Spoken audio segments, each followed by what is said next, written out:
eu gostaria de pedir ao Senhor que abrisse as comportas do céu sobre este ginásio. E na medida em que eu estiver conduzindo o seu povo para um encontro mais íntimo e pessoal do Senhor pela pregação da palavra, que esta mensagem venha impactar os presentes e aqueles que estão assistindo pelos veículos da mídia, aqueles que assistem pela internet, aqueles que estão assistindo pelas ondas dos rádios. Que nesta manhã, oh Deus, haja um impacto tão grande da sua glória nesse lugar, que alguns não consigam sair daqui andando. Que esse povo, ao voltar para casa, volte navegando nas ondas da sua presença. Faz explodir nesse lugar uma apoteose do seu Espírito, ó Pai. Abre as comportas do céu mais uma vez sobre esta cidade, Pai. Cerque este ginásio com a sua glória, e num raio de 5 quilômetros onde houver um demônio alojado, eu dou a esses demônios segundos para desaparecerem daqui, porque se não sumirem, serão queimados pelo poder da sua glória que aqui será manifesta. Abre, Senhor, uma vez mais eu te peço as comportas do céu, e mande do céu para a terra uma comitiva de anjos. Que esses anjos desçam trazendo brasas de fogo nas mãos, comecem a esparramar estas brasas entre nós, e onde houver um crente batizado com o Espírito Santo, pega ele agora, meu Deus, agora.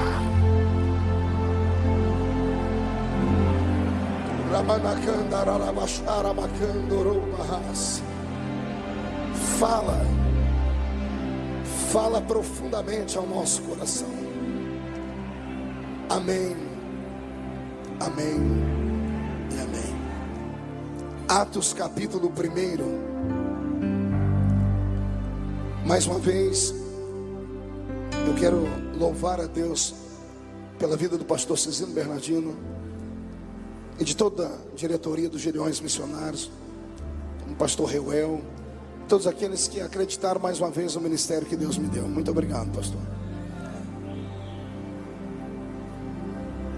Quem encontrou, diga amém.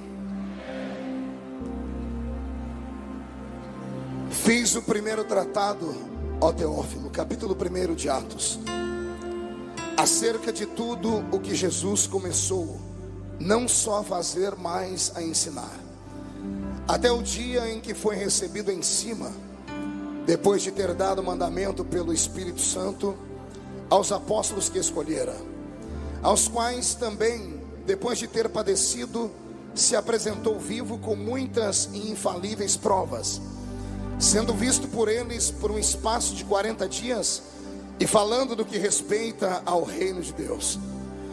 E estando com eles, determinou-lhes que não se ausentassem de Jerusalém, mas que esperassem a promessa do Pai, que, disse ele, de mim ouvistes. Porque na verdade João batizou com água, mas vós sereis batizados com o Espírito Santo não muito depois desses dias. Aqueles, pois, que se haviam reunido perguntaram-lhe, dizendo: Senhor, restaurarás tu neste tempo o reino a Israel?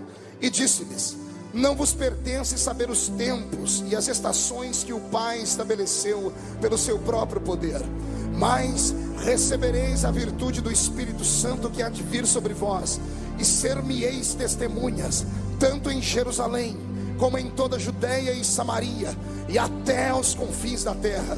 E quando dizia isto, vendo eles, foi elevado às alturas, e uma nuvem o recebeu, ocultando aos seus olhos. E estando com os olhos fitos no céu, enquanto ele subia, eis que junto deles se puseram 2 varões vestidos de branco, os quais lhes disseram: varões galileus, porque estáis olhando para o céu? Este Jesus que dentre vós foi recebido em cima no céu, há de voltar, assim como para o céu vocês o viram subir. Amém e amém. Os que podem, tomem o seu assento, por favor.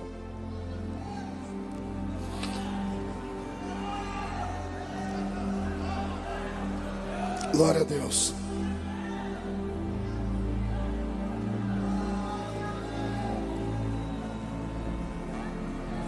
Alguns minutos atrás, eu dava entrevistas aqui atrás, alguns canais de TV,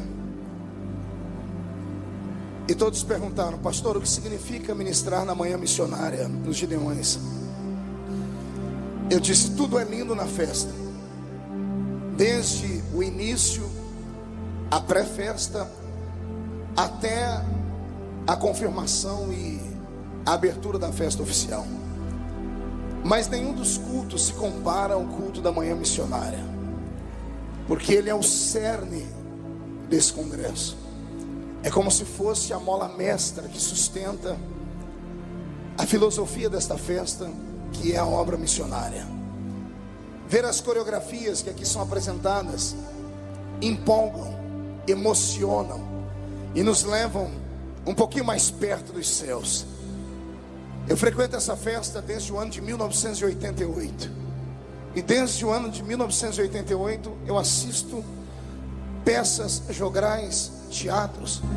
E cada vez que passa, eu me convenço de que não há um lugar como esse dentro do solo brasileiro. E quem não se emociona, e quem não tem paciência de assistir o que aqui foi dado, não deveria nem vir à festa.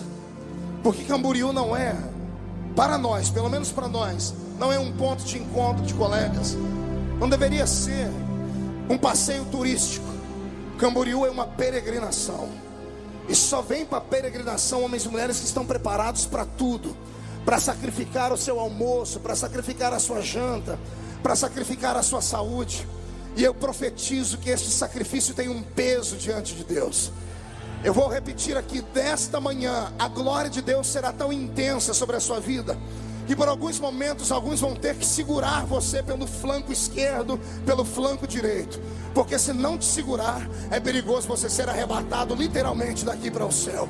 Se tem algum missionário me ouvindo, algum coração missionário nessa manhã, eu queria que você desse mais um grito para que a glória de Deus fosse empolgada na nossa vida e na nossa história. Glória a Deus. Por 40 dias ele se apresentou a fiéis testemunhas que eram íntimas dele, pastor Cizino, para que eles atestassem que ele havia ressuscitado. Cerca de 500 homens e mulheres foram convidados para esse encontro em Atos capítulo 1. Foram convidados de maneira particular e peculiar. Foram só homens e mulheres especiais. Dado o momento do encontro, estão todos eles no solapé do monte, todos esperando o convidado chegar. Eu sinceramente não sei como ele veio. Se ele veio andando, se uma carruagem o trouxe, se ele apareceu do nada, porque agora ele já não estava mais condicionado às leis físicas desse nosso planeta. Eu só sei que quando ele aparece, as 500 vidas que estão ali em Atos capítulo 1 são tomadas por uma emoção indizível. São tomados por um momento de êxtase. A presença dele provoca quase que uma cartaz no coração das pessoas que ali estão. Eles estão agora olhando mais uma vez, e com precisão e com tempo, a figura que 43 dias antes eles viram pendurada no alto de uma cruz. 43 dias antes desse episódio, eles viram o seu corpo trucidado, violentado, violado, destruído, mutilado, cortado, cicatrizado, pendurado no alto de um madeiro. 43 dias depois, está ele em pé, curado, purificado, vitorioso, sorridente e pronto para dar ordens, pronto para se revelar como aquele que tem o poder sobre a morte. Você não entendeu? Eu vou repetir para ver se isso provoca algo no seu coração. Ele está pronto para provar que ele tem o poder sobre a morte.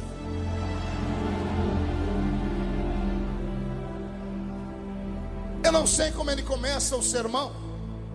Sinceramente não sei como é que ele começa a reunião.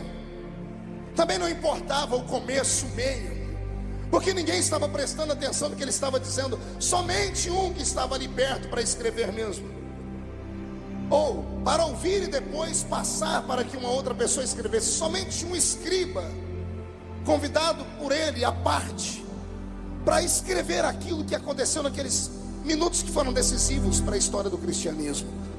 Os demais, os pescadores, os cobradores de impostos, as prostitutas, os ex-cegos, os ex-defuntos que ele havia ressuscitado, aqueles que estavam ali, simplesmente estavam absorvidos por algo divino. Ele está vivo, e isto é fato. Ele está falando de coisas de cima, Ele revela coisas eternas. O diálogo é tão lindo que por um momento ele, sendo Deus, ele para o diálogo divino e abre uma oportunidade de diálogo.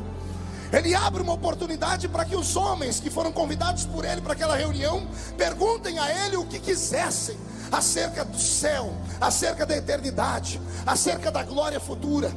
Mas eles estão tão tensos, eles estão tão possuídos de um temor, que ninguém consegue perguntar nada do céu.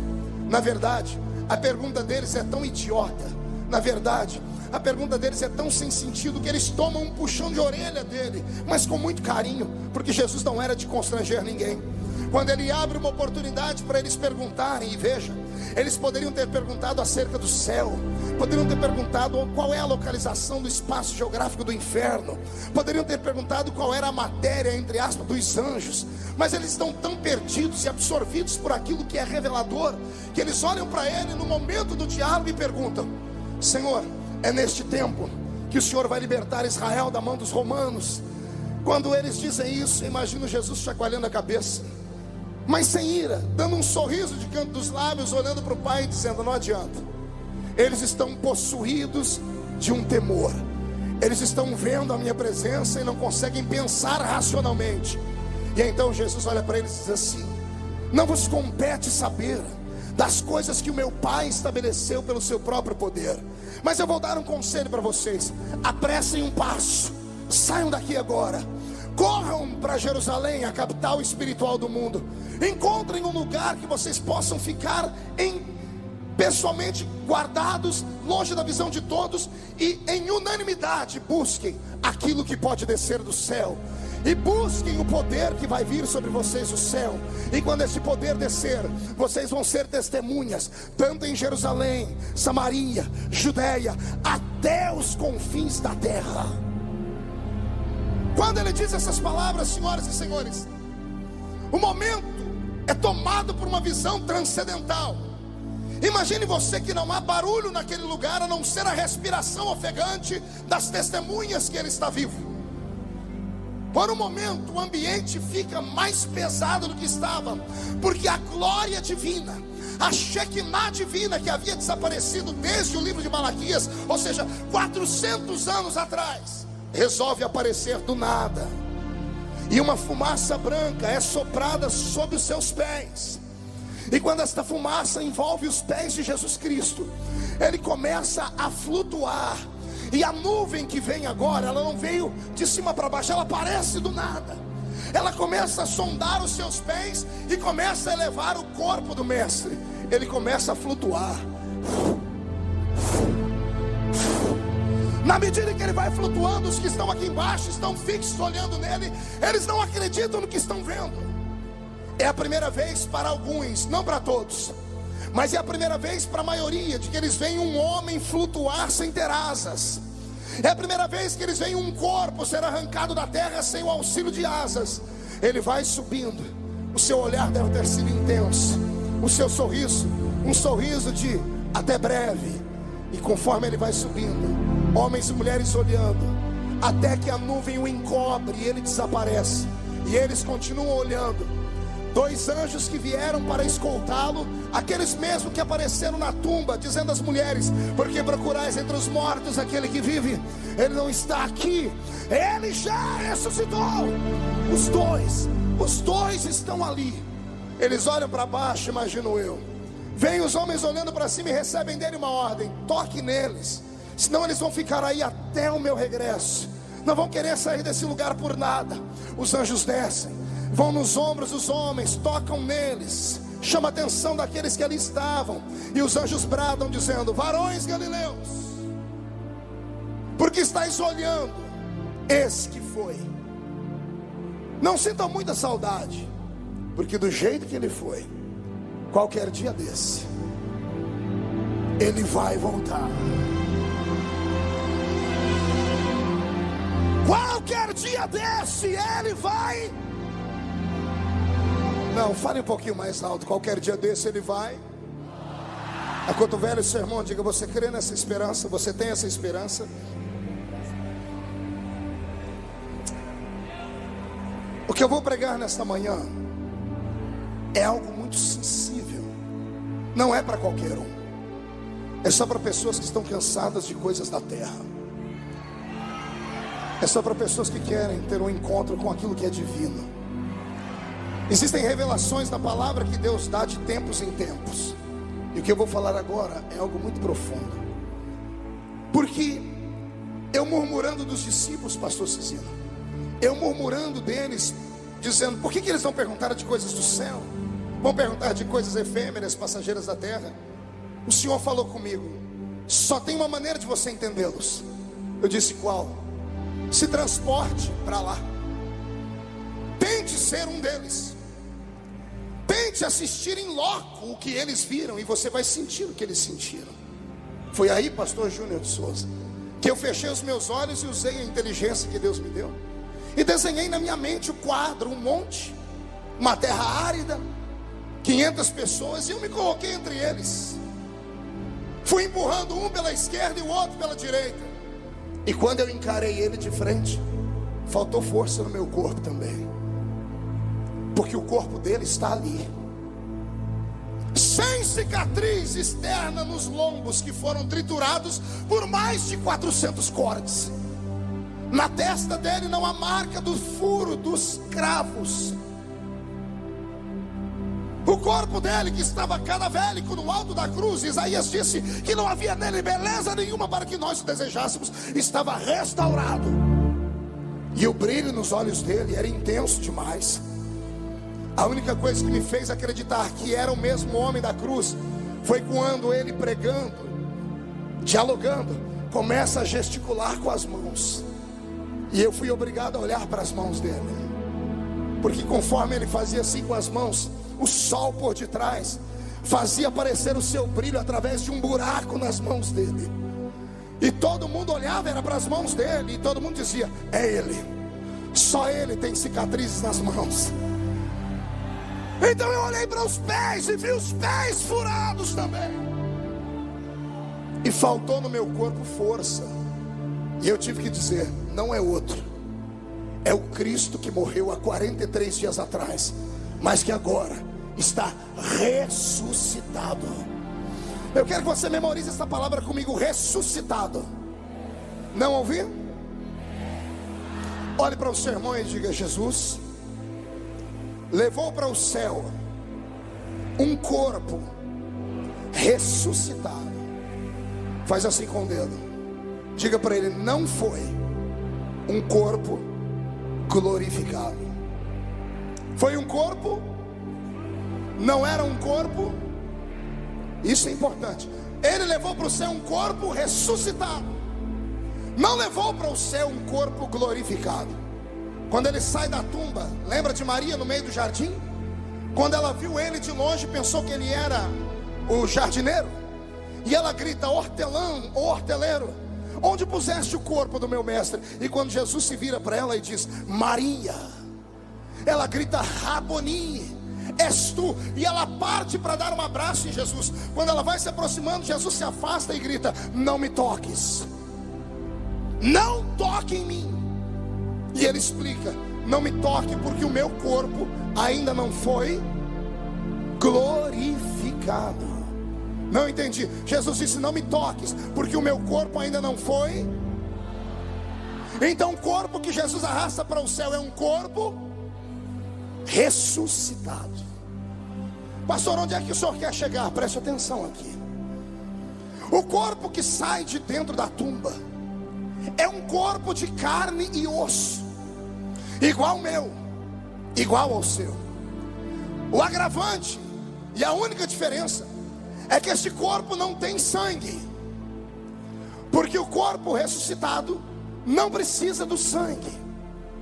Como assim, pastor? Explica melhor. Explico. O corpo ressuscitado que saiu de dentro da tumba era um corpo movido pelo Espírito Santo de Deus.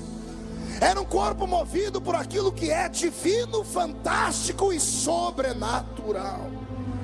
O corpo que sai da tumba, ele tem carne e tem osso, só não tem sangue. Grite comigo: não tem sangue. Não, mais alto, para tremer esse lugar: não tem sangue. Mais uma vez, grite: não tem sangue. Agora pergunte para mim, por que não tem sangue, pastor? Porque tudo que Deus dá, Ele não toma. E o sangue de Jesus foi doado no alto da cruz. Todo o seu sangue molhou o Gólgota. E o sangue é um presente do céu para a terra. O sangue dele permanece aqui. Ele sai da tumba num corpo estranho, num corpo que tem carne, num corpo que tem osso, mas não tem sangue. E esse corpo me apavora. Pergunte por quê. Não ouvi direito, pergunte por quê.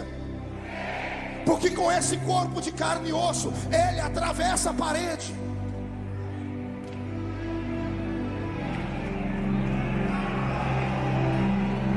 Com esse corpo de carne e osso, ele come peixe. Com esse corpo que ele come peixe, ele atravessa a parede de novo e abre a mão e põe na cara de Tomé e diz: põe o seu dedo aqui na minha ferida e veja se sou eu ou se não sou aquele que ressuscitou.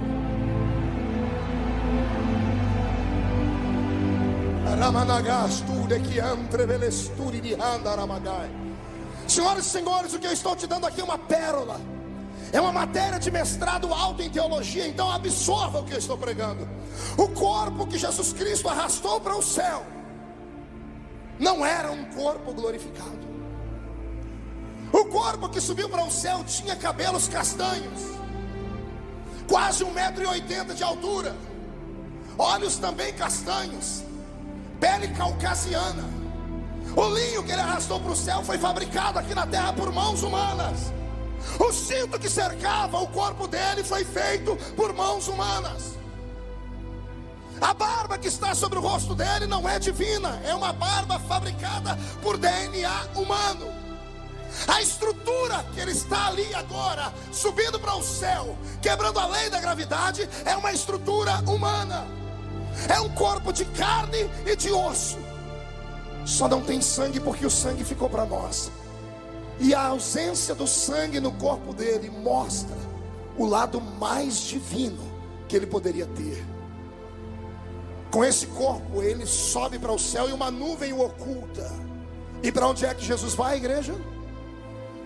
Não ouvi? Ele foi para a Lua, ele foi para Marte, ele foi para Plutão, ele foi para algum planeta da nossa galáxia. Então para onde ele foi? Não ouvi, murcha a barriga para falar. Ele foi para onde? Qual céu? O primeiro céu, o céu atmosférico, onde voam os pássaros e as nuvens. O segundo céu, o céu cósmico, onde voam os cometas, onde estão fixos os planetas e as estrelas, as galáxias, as nebulosas. Qual céu ele foi? O terceiro céu, céu inacessível da glória divina, céu feito pelas mãos do arquiteto do universo, céu eterno, brilhante, carregado de glória, poderoso em essência. Oh, aleluia. E eu não me canso, pastor Cizinho, de falar uma característica que o céu tem hoje. O céu para onde ele foi é perfeito. Eu disse que ele é, só não é completo. Pastor, como é que uma coisa pode ser completa, ser incompleta e ser perfeita ao mesmo tempo? Pergunte a um oleiro e você vai ver ele dizer o que é uma coisa perfeita, mas incompleta. Ele vai te dizer: o vaso que sai da minha mão é perfeito, não tem trincaduras, não tem rachaduras, mas é incompleto. Ele vai para dentro de uma loja e ele continua perfeito, mas continua incompleto. Só quando a dona de casa compra o vaso, leva para casa, desembrulha o vaso perfeito, recebe flores dentro dele, recebe joias e água, aí o vaso perfeito fica completo. O céu para onde Jesus foi é um céu perfeito, só não é completo. Pergunte por quê? Os moradores do céu estão na minha frente aqui ainda. Os moradores do céu estão aqui na minha retaguarda nessa manhã. O céu é perfeito, mas é incompleto. E agora você vai entender por que ele arrasta aquele corpo para o céu. Há uma lei estabelecida na eternidade divina. Gênesis capítulo 6, 7, 8. Deus olhou para a terra e disse: o meu espírito, pastor Jonatas, não vai ficar mais com o homem na terra. O homem não é digno de ter o Espírito Santo. O homem é insensível demais para ser amigo do Espírito Santo, pastor Paulo Marcelo. Quando Deus retira da terra o Espírito Santo, a parte mais divina de Deus, dada de presente à raça humana, Deus está dizendo: o homem não pode mais ir morar no céu. A raça por Deus criada neste mundo para que passasse por um período de provação e mostrasse que era possível nascer homem na terra e ir morar no céu. Porque eu não sei se você se lembra de uma pregação que eu fiz aqui alguns anos atrás, quando eu falo sobre o DNA divino. Eu digo que o homem é a única criatura da eternidade, da humanidade, do universo. É a única criatura feita por Deus que tem habilidades que nenhum outro tem. Anjos não podem morar na terra, porque são feitos da essência da glória de Deus. Quando se apartam durante muito tempo da presença de Deus, como são eternos e não podem morrer, eles se transformam de anjos em demônios. Se tirar os animais da terra, os animais acabam morrendo, porque o animal é feito da terra. Então você nunca vai ver um animal no céu, bem como você nunca vai ver uma casa e ter como vizinho um anjo, um serafim, um querubim, porque cada criatura fica no lugar em que foi criado. Anjo fica no céu porque foi feito no céu, animais ficam na terra porque foi feito na terra. Você é o único ser do universo que foi feito com aquilo que tem na terra e com aquilo que tem no céu. Então você pode morar na terra e pode morar no céu, e ponto final.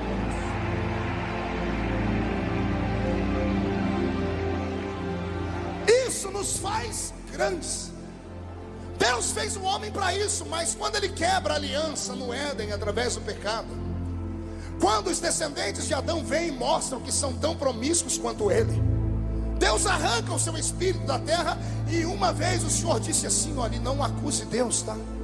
Eu me arrependo de ter feito o homem. Isso não sou eu quem digo, é a palavra. Então há uma lacuna, o projeto primário está quebrado.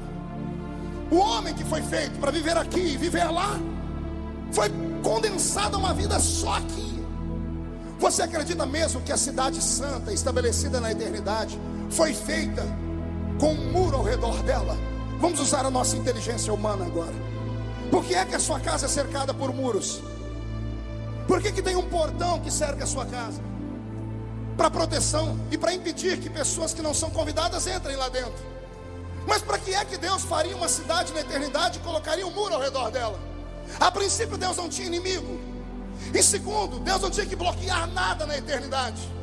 Quando isso acontece, é porque Deus está dizendo: o homem não pode vir mais aqui. Os anjos que caíram também não podem voltar mais aqui. E o céu é cercado. É colocado na entrada do céu um portão, e esse portão é chaveado. E agora que o homem se perde, durante as primeiras 5 dispensações bíblicas, inocência, consciência, governo humano, patriarcal e lei, todos os homens que Deus tenta levantar na terra tombam e caem, e continuam provando a Deus que não são dignos e nem merecedores de irem para lá. Eis o mistério da encarnação. Eis o mistério de que mesmo ele sendo Deus, pastor Youssef, não teve por usurpação ser igual a Deus. Antes aniquilou a sua forma divina e desceu entre nós e se fez carne. Ou seja, ele vem para tentar resgatar aquilo que o homem perdeu. Ele vem procurar o passaporte da humanidade que foi enterrado a 7 palmos debaixo da terra. Ele vem para carimbar uma vez mais a minha entrada e a sua dentro do céu. E para isso ele é provado ao extremo. E o Cristo que está em Atos capítulo 1 é o Cristo que o Roberto cantou. É um Cristo vencedor. Não, você não entendeu. Eu disse que é um Cristo vencedor. E como ele é vencedor, ele pega o troféu dele, que é o corpo ressuscitado. Porque a lei diz que toda alma que pecar, o salário do pecado é a... Todos pecaram e destituídos estão da... Jesus vem quebrar essas 3 leis estabelecidas. Quando ele vai para o céu com aquele corpo de carne e osso sem sangue, quando ele entra nas pairagens celestes como Deus, tendo todo o poder nas mãos, ele poderia ir direto ao palácio onde o Pai estava. Mas para se cumprir a lei, para que o homem tenha liberdade e oportunidade de salvação, ele arrasta este corpo para a entrada do céu. E quando a nuvem o deixa na entrada do céu, os anjos que guardam a entrada do céu Como não são oniscientes, e ontem nos ensinou aqui o nosso professor de hebraico, como anjos não podem saber o que se passa no passado, eles têm lembrança, no presente têm conhecimento, mas no futuro são ignorantes. E aquilo que é tapado pelo espaço geográfico, espaço físico, eles não podem estar em todos os lugares ao mesmo tempo. Isso inibe a mente deles. Quando o corpo de Jesus Cristo ressuscitado em carne e osso, sem sangue, é arrebatado para frente da entrada do céu, os anjos que guardam o céu colocam a mão nas espadas e se aproximam para saber o que é e quem é aquele que quer entrar lá dentro. Quando se aproximam dele, ele não precisa falar nada, o olhar dele identifica quem ele é. Eles podem não conhecer o corpo, mas eles conhecem aquele olhar divino da eternidade. O corpo é de um homem chamado Jesus, mas o espírito que está dentro dele tem o nome Cristo, aquele ungido, ressuscitado para a eternidade, que pode dar ao homem a oportunidade de entrar ao céu.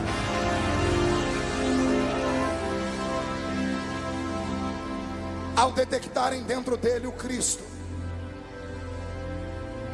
os anjos se curvam, se afastam e gritam para os anjos que têm a chave da entrada da cidade.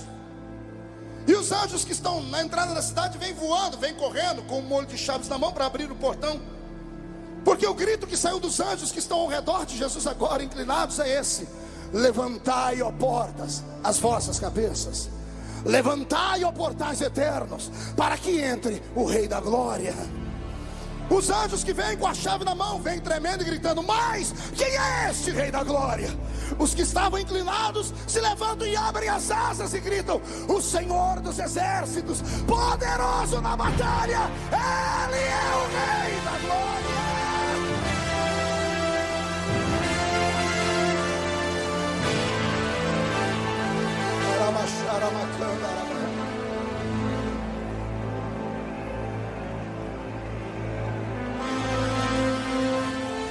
Quando o portão do céu se abre, pastor Cecílio, o corpo que entra dentro do céu não é espiritual.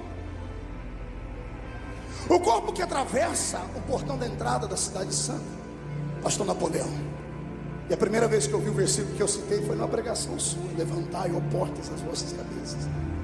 Quando abriu o portão do céu, o corpo que entra é de carne e osso. Repito, sem sangue. E eu vou falar isso até você entender no final da mensagem. Quem sabe até no final você entende. O corpo de carne e osso atravessa o portão do céu. E quando entra dentro do portão do céu, se cumpre literalmente toda a lei. Não precisou 10 passos dentro do céu. Eu entendo que bastou um. E quando aquele corpo de onça para dentro do céu, os anjos que estão ao redor olhando, o corpo tem carne, tem osso, todos são obrigados a se curvar. Ele dá um grito: cumprida foi a lei. É possível nascer homem lá embaixo e vir morar aqui em cima. Você não entende? É possível ser homem de carne e osso lá naquela terra e arrastar para cá a sua essência e morar no céu. O céu que havia sido arrancado de nós volta para nossa mão. Eu estou dizendo que o céu que nós não podíamos entrar mais, agora é meu e seu por herança. Nós vamos morar lá. Oh glória. Há uma alegria no palácio sagrado. Mas como todo general de guerra, ao chegar do campo de batalha com a vitória, ele faz uma carreata pelo meio da cidade, até ser recebido com honrarias dentro do palácio. Eu duvido que com ele não foi diferente. Agora que a lei está cumprida, agora que alguém de carne e osso está dentro do céu, é possível ser transformado. E o corpo que foi ressuscitado agora é glorificado. Não sei se de cima para baixo, se de baixo para cima. Os cabelos castanhos começam a ficar brancos como a alva lã. Os olhos castanhos começam a ficar com cor de ambar, fogo. Os pés, outrora feridos, começam a reluzir como o latão que saíra da fornalha. O linho da terra começa a ser transformado por um linho sagrado celeste. Um cinturão de ouro traça o seu peito. E a voz dele agora não é uma voz de homem, é voz de Deus, voz de muitas águas. É ele gritando: o rei está de volta.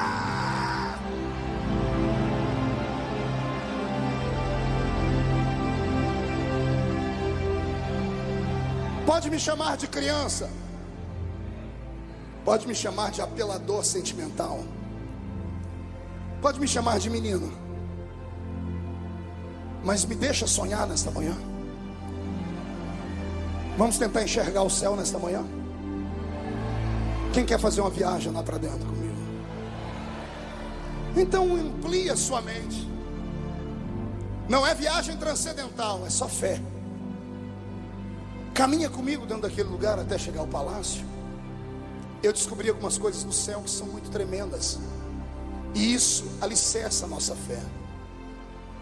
Há uma cidade inteira preparada para nós, diferente da favela onde você mora, do morro onde você é humilhado, diferente da tapera caindo aos pedaços.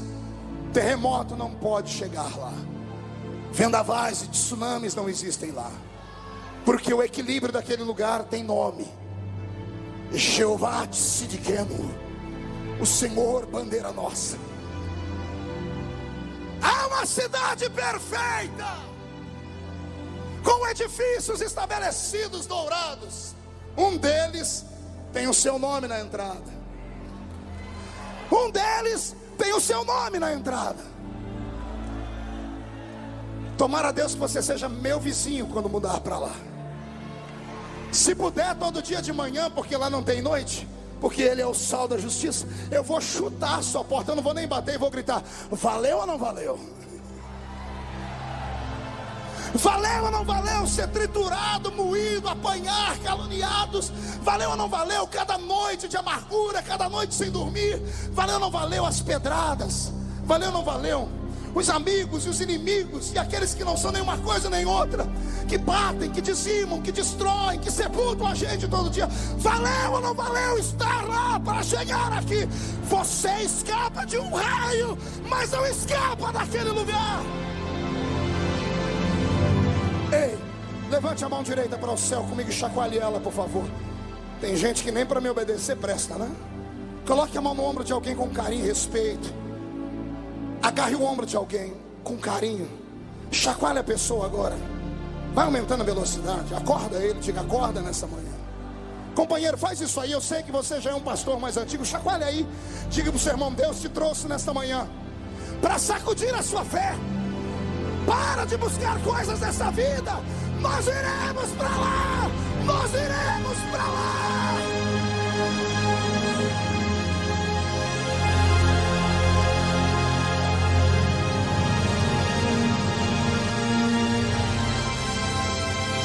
Estou de volta. O menino do suspensório está de volta. Eu quero que o diabo vá se lascar nos quintos dos infernos. Eu quero que ele saiba que o céu é nosso. Que o céu é nosso. O céu é nosso.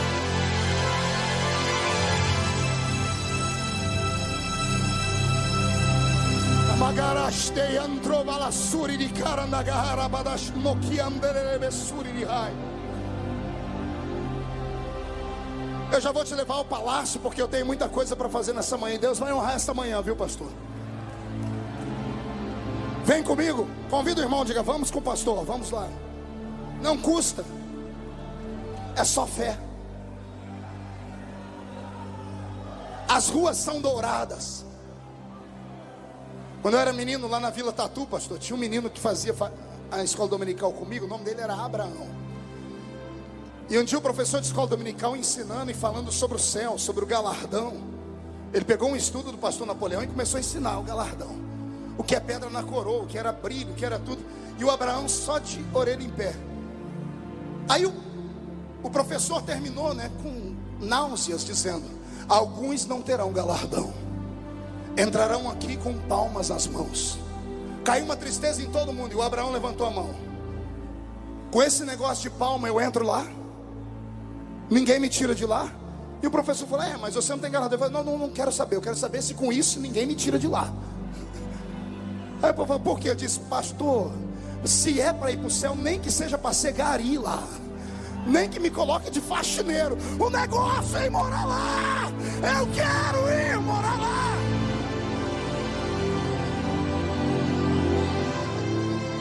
Histórias da Vila Tatu. A cidade tem um rio que corta ela. E a culpa não é minha do que eu vou falar, é os profetas da Bíblia. Também nenhum profeta é normal. A maioria dos profetas da Bíblia são acusados de esquizofrenia. Acusados do quê? Pergunte por quê. As 3 maiores agravantes de um esquizofrênico é esse, catalogado pela ciência. Todo esquizofrênico vê o que ninguém vê. Todo esquizofrênico escuta o que ninguém escuta. Todo esquizofrênico sente o que ninguém sente. Eu sou o maior esquizofrênico que tem aqui. O apóstolo Paulo disse: aquilo que os olhos não viram, aquilo que os ouvidos não ouviram, aquilo que não subiu ao coração do homem, é o que Deus tem reservado para esses loucos que estão aqui. Juntaram 2 esquizofrênicos. Um falou que a água do rio sai debaixo do trono de Deus. Olha as loucuras. Isso foi Ezequiel. Aí vem Isaías, pastor, e diz que debaixo do trono tem brasas de fogo, porque os serafins pegam brasa de fogo debaixo do altar. Aí me deu um nó na cabeça. Falei: como é que a água passa lá de baixo? Aí o Senhor disse para mim: fica tranquilo, é que as águas do rio da vida não são águas comuns, são águas termais. Vou repetir: águas termais. Alguém aqui já foi em Caldas Novas? Os médicos de estresse contra a depressão e os que cuidam da melhor idade mandam essas pessoas: vai para Caldas Novas, vai para um lugar que tem água quente, porque a água quente, ela cura a canseira, ela cura o infarto. Aleluia.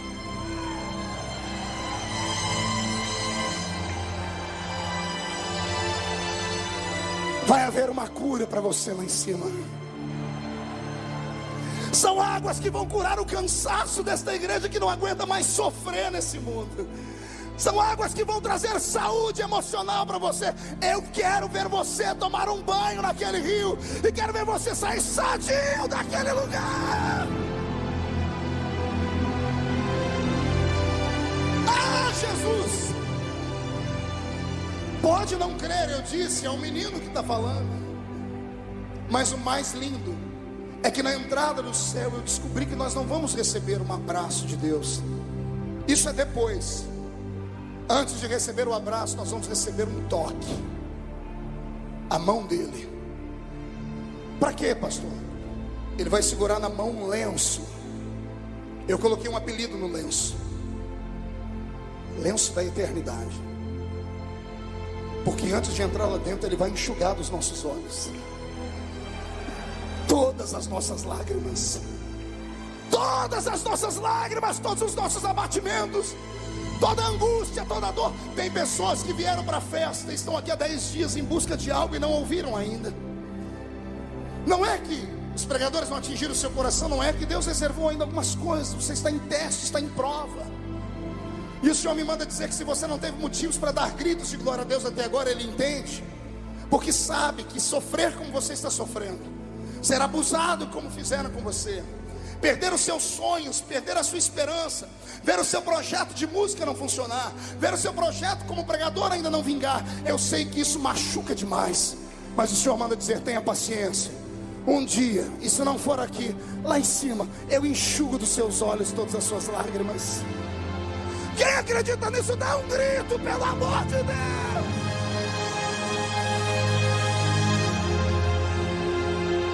Pastor, o senhor quer dizer então que eu vou morrer por aqui? Quer dizer então que a minha dor vai continuar? Não. Eu estou dizendo que possa ser que ele não enxugue, ou possa ser que ele enxugue. Pergunte como. Não ouvi. Melhor do que falar, eu posso dar um exemplo. Gabriel Otávio, vem cá, filho. Rápido, rápido, rápido. Vem pulando, porque agora você pode. Pastor Cicino, eu gastei, estou saindo, mas está ouvindo. Eu gastei 2 anos da minha vida pregando o evangelho. A metade do que eu recebi durante 2 anos, eu investi na saúde desse menino.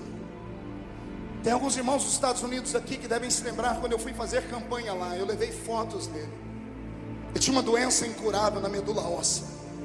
O corpo desse garoto virou um cobaia na mão dos principais hospitais do Brasil. Ele tinha o corpo dele todo picado por agulhas. A medula óssea dele foi destruída pelos hospitais para descobrirem o que ele tinha. E eu peguei ele no colo quando ele nasceu. A família dele me deu comida quando eu não tinha comida. A família dele até hoje é o sustentáculo de oração do ministério que Deus me deu.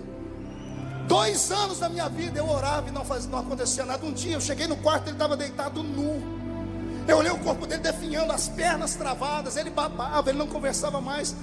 Eu botei a mão no corpo dele e ele disse: Jesus, mandei a família sair. Ou o Senhor cura ou o Senhor leva esse menino embora, porque a gente não aguenta mais de dor. A mãe dele teve o salário dela adiantado, pastor Napoleão, por quase 10 anos de trabalho. A empresa adiantou para cuidar da saúde dele. E nada acontecia. Um belo dia eu vim aqui no Rio Grande do Sul e me levaram na casa de uns crentes doidos, uns crentes malucos, uma família inteira de gente doida, gente que ora no meio do mato, e gente que ora com óleo. Eles enterram óleo no chão e ora 40 dias em cima do óleo. E eu contei a história do Gabriel. A irmã só tinha 2 dentes na boca, o zagueiro e o atacante. Falou: leva esse óleo aqui, unge ele, que Jesus vai levantar ele. Quando eu peguei o óleo, dentro do óleo tinha uma espécie de purpurina. Eu falei: o que é isso? Ela disse: isso aí brota no meio do óleo quando a gente ora. Eu não sei se você crê, eu creio, sou pentecostal até o tutano, e o meu Deus faz. Eu peguei esse garoto, quando cheguei na casa dele, mas ele tira a roupa dele. Eu ungi até o meio do dedinho do pé dele e disse: Jesus, levanta esse menino, Pai, cura ele. Ele foi matéria da Rede Globo do estado de São Paulo. A cadeira de roda está lá até hoje. E ele está aqui, ó, a esperança. Nossa, dá um pulo para cima, Gabriel.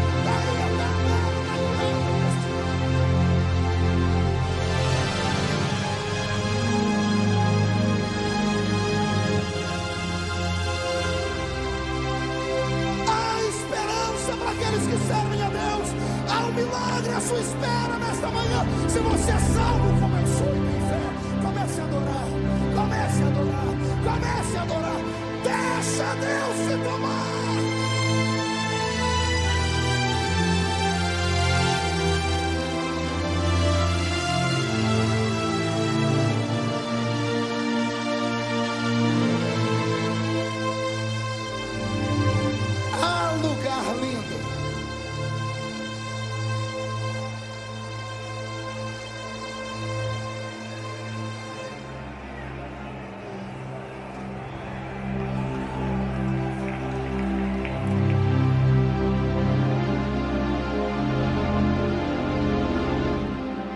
Tem uma praça naquele lugar,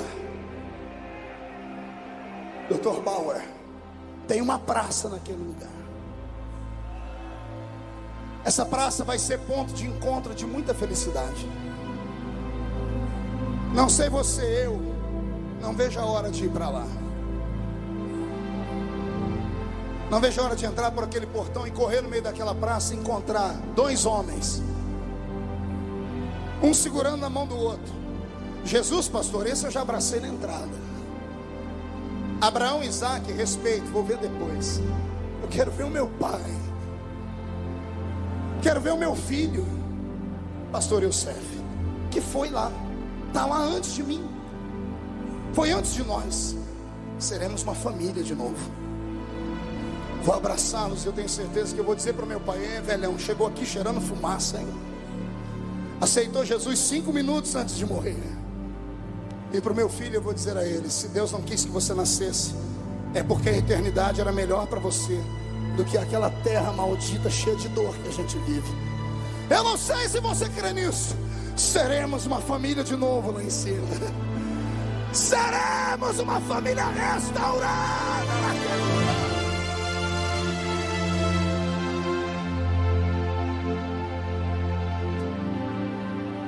Tem uma praça No meio da praça tem uma árvore que já foi plantada na terra uma vez. Deus arrancou e levou sua semente para lá. Uma árvore que o homem não chegou sequer a tocar nela. A árvore da vida. 12 frutos por ano. Suas folhas são saúde para todas as nações. Vamos comer dela e vamos viver eternamente na presença dele. Há um palácio naquele lugar. Há um átrio, que é por onde o corpo ressuscitado e agora glorificado de Jesus deve ter subido e sido recebido. Na entrada do átrio estão lá, entre aspas, uma espécie de levitas.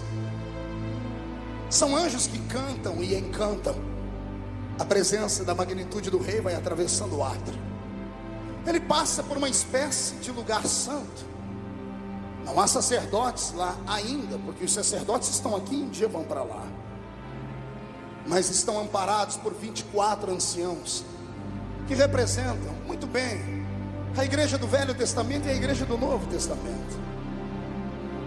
Mas a presença dele é aguardada no Santo dos Santos. E ao entrar no Santo dos Santos, está a glória eterna de Yahvé, o grande Jeová. O trono está pronto para ser possuído, e ele tem todo o direito, porque todo o poder lhe foi dado no céu e na terra. Mas antes de sentar no trono, há uma missão para ser cumprida. O homem precisa ter passagem para entrar lá dentro, e isso é conquistado. O Espírito Santo é enviado à terra como penhor da nossa salvação. O grande, eterno e meigo Espírito é o que cerceia a igreja e provoca nela essa presença linda e divina da glória dele. O que te faz chorar não é a palavra melosa do pregador. O que te faz saltar e gritar não é um poder cabalístico. O que te faz ter o corpo tremendo agora não é nada de esquizofrenia nem de psicopatia. O que te faz sentir o que você está sentindo é o Espírito de Deus que baila no nosso meio.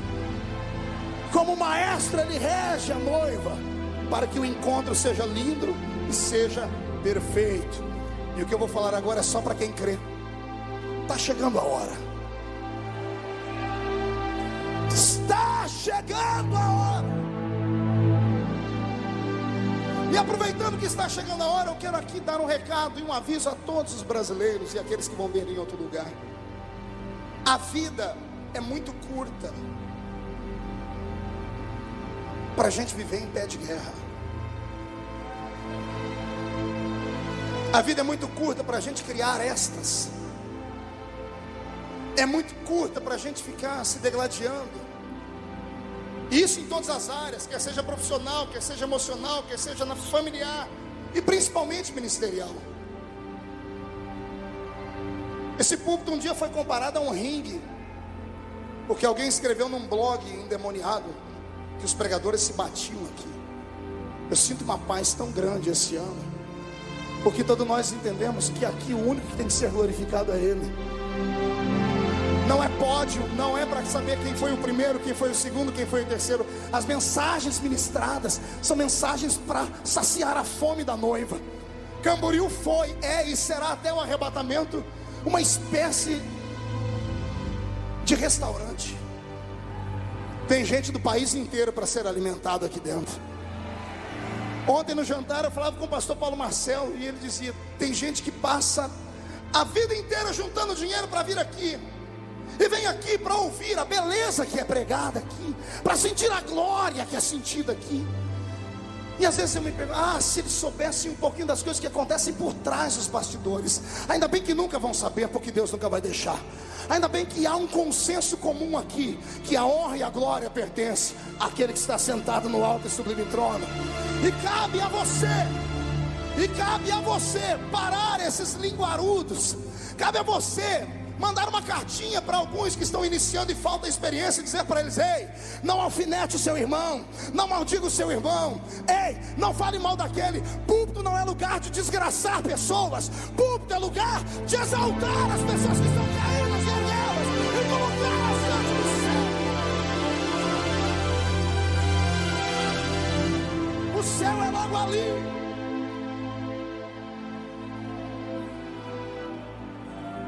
Consegue ouvir?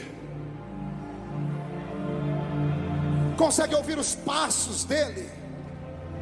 Pastor, Jesus já está vindo? Ainda não. Mas eu acredito que ele já não está mais sentado no trono. Eu acredito que ele está na frente do espelho, ajeitando as vestes de casamento.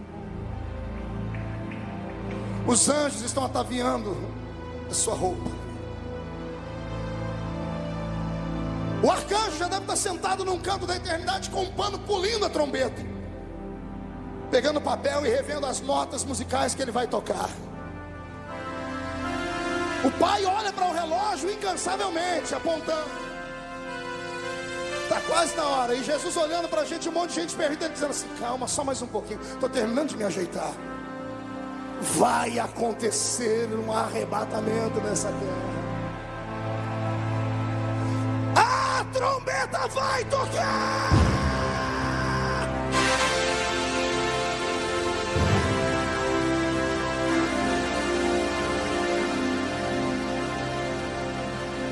Quando a trombeta tocar, Paulo mostra para nós o que vai acontecer. Os que morreram em Cristo ressuscitarão primeiro. Depois nós, os que ficarmos vivos, seremos transformados e arrebatados seremos, e estaremos para sempre com o Senhor nos ares. Tinha uma coisa que eu não entendia quando era menino, e só fui entender quando Deus me deu essa revelação do corpo de Jesus. Eu pensava que as tumbas não iam ser movidas, pastor Napoleão, se eu estiver errado, porque o senhor é o nosso mestre de escatologia. Eu pensava que as pessoas sairiam da tumba em espírito. Mas os antigos escritos, os desenhos antigos dos nossos pais, tinham um monte de tumba revirada no cemitério. Aí eu entendi. O que Jesus disse: assim como é o meu corpo, de vocês vão ser também. Assim como os anjos moveram a pedra do sepulcro e o corpo deles saiu, as tumbas serão movidas. Pastor, mas não tem mais nada lá dentro. Lá dentro só tem poeira. A maioria dos corpos viraram átomos. Se vire a terra, se vire o mar. Problema do peixe que comeu os meus irmãos lá no Titanic. Problema do terremoto que desabou em cima de pessoas e destruiu os corpos. Problema da morte, que se vire com os corpos que caíram de cima de aviões e foram despencados, despedaçados. Tem muitas sepulturas vazias porque o caixão foi depositado lá dentro só em ato simbólico. Mas a Bíblia diz que todos os que morreram vão voltar à vida, ressuscitarão. Eu vou repetir: ressuscitarão. Eles ressuscitarão. Você não entendeu? Eu estou dizendo que eles ressuscitarão. Ressuscitarão. Ressuscitarão. Vai ressuscitar.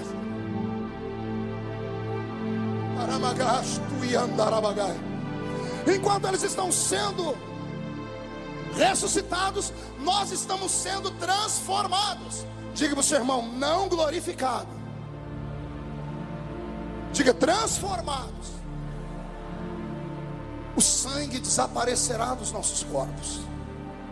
É por isso que há uma promessa para aqueles que fazem parte da primeira ressurreição.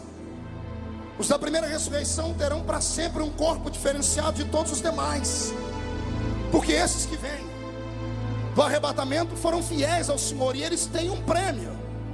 O prêmio é ter um corpo igual dele. Um corpo igual de quem? Não ouvi.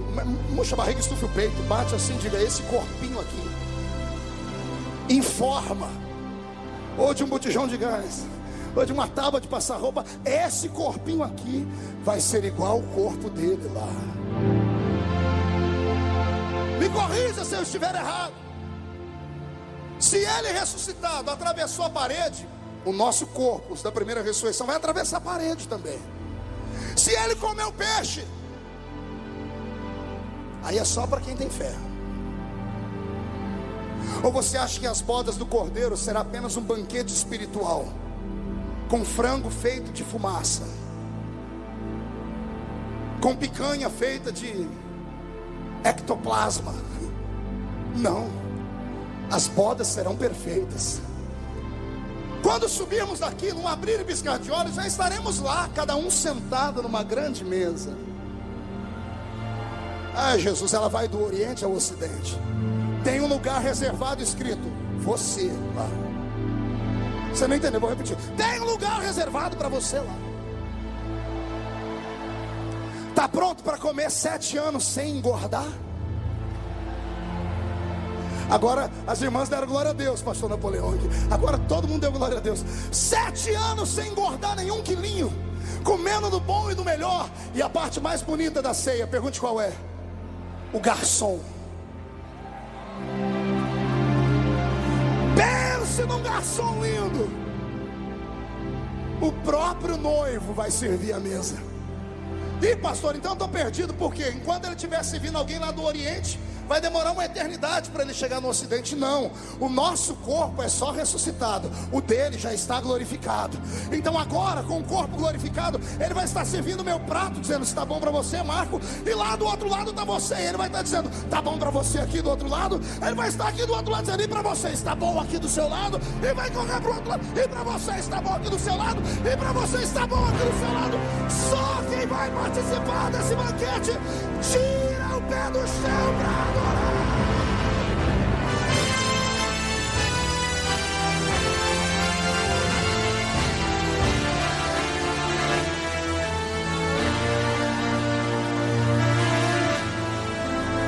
Eu vou para lá. Quem me acompanha? Quem me acompanha? Quem me acompanha?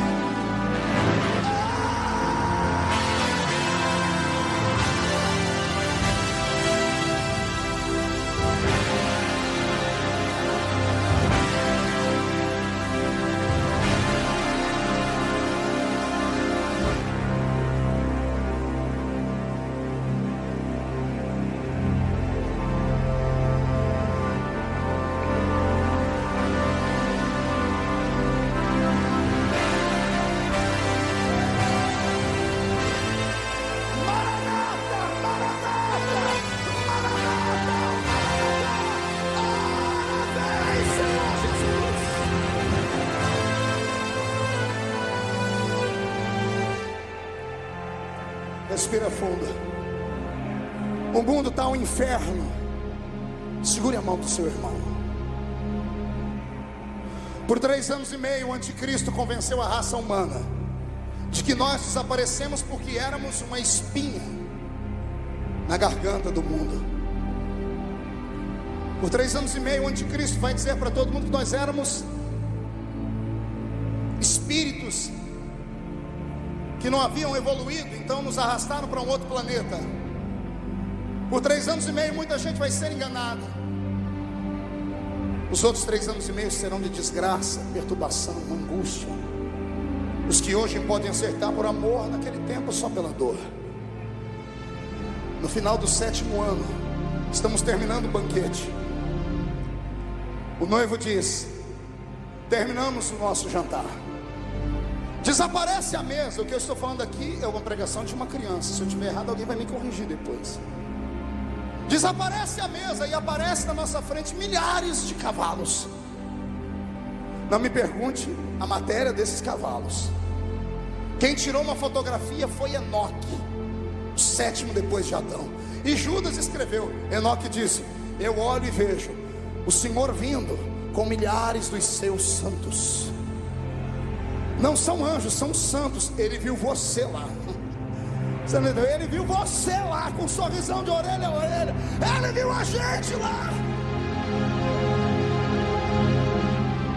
Cada um sentará num cavalo que não se comparará ao cavalo dele, porque o cavalo dele é diferente. Quando ele dá a palavra de ordem, os cavalos vêm voando pelo céu, porque Israel está acuado. Todas as nações do mundo querem matar e destruir Israel. Os desviados que sobreviveram ao massacre do anticristo estão ao lado de Israel, lutando contra os infiéis. Quando todos estão preparados para aniquilar a nação de Deus, a descendência de Davi, o céu se rasga. E lá no céu um barulho estrondoso, e lá vem milhares de cavalos. As câmeras que estão filmando o mundo são convidadas a olhar para cima, e quando olham para cima há um tumulto. Repórteres entram de todo lado. Eu não sei se vai dar tempo. Se o William Bonner for vivo, ele vai dizer: atenção, atenção, um plantão do Jornal Nacional informa: está sendo avistado nos céus do Oriente ETs que estão vindo de outras galáxias. Eles vêm voando em cavalos, e de repente ele recebe uma mensagem do ponto: não é ET. Descobriram quem é aquele que está lá em cima. E quando a câmera foca na coxa direita daquele que está no cavalo da frente, está escrito: Rei dos Reis, Senhor.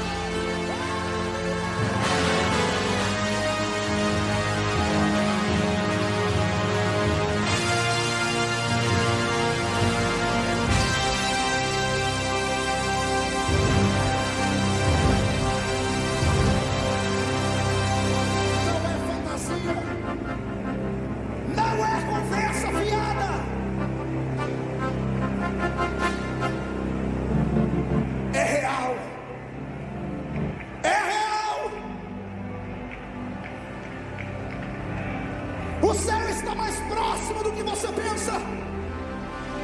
Aqueles que têm o ouvido afinado no diapasão do Espírito Santo devem estar ouvindo o ribombar das trombetas. Ele está voltando. Prepara-te, prepara-te. Salvemos o mundo.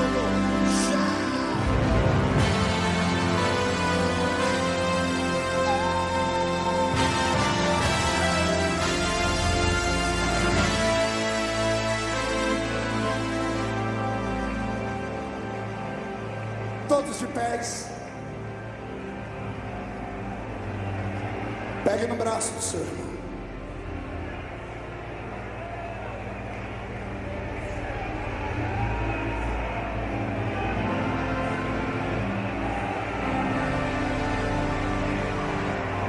Pergunte a ele: o passaporte está aí? O visto foi renovado?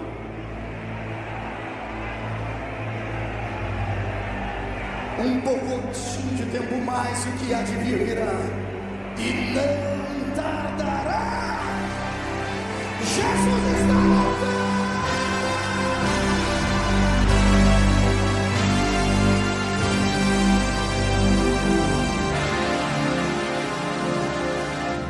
Eu pedi para você pegar no braço de alguém a propósito.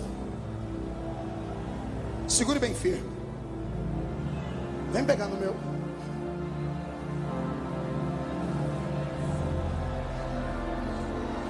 Se você soubesse no braço de quem você está segurando agora. Como assim, pastor? Isso aqui é um irmão que mora nos Estados Unidos, ou na África, ou no Japão, no Brasil? Não. Júnior, se você soubesse no braço de quem você está segurando agora. Porque é uma promessa para nós na Bíblia. Pastor Yosef, Paulo, está escrito lá que nós reinaremos com ele. Todos os reinos do mundo vão ser depostos. E esses que estão vendo com Jesus lá de cima, quando ele vir para a terra e os seus pés pisarem o monte das oliveiras, e os montes se fenderem, e as águas descerem até deixar a água do mar morto viva, quando ele aniquilar os seus inimigos pelo sopro da sua boca, quando tudo tiver terminado, porque a noiva está recém-casada e nenhum noivo deixa a noiva fazer esforço na época da lua de mel. Você não vai precisar. Eu vou ter vontade de dar um cascudo no diabo, mas não vou poder. Só ele, pelo sopro da boca dele, aniquilará os inimigos de Deus.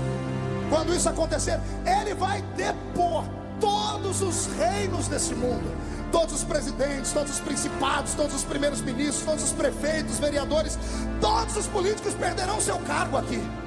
Pergunte para quem? Não ouvi. Não ouvi. Para você. Não, você não tem. Eu disse que é para você. Você pode estar segurando no braço aí do futuro presidente dos Estados Unidos, do primeiro-ministro do Brasil. Você pode estar segurando no braço daquele que vai reinar, que vai reinar.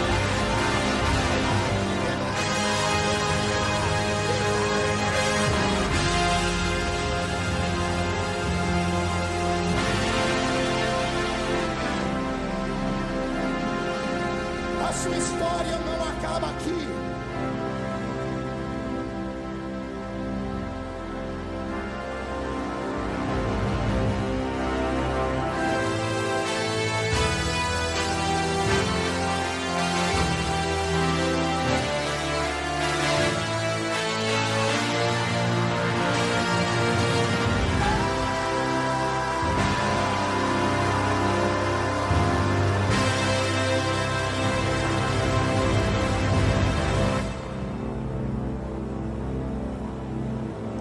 Fecha os olhos por um momento.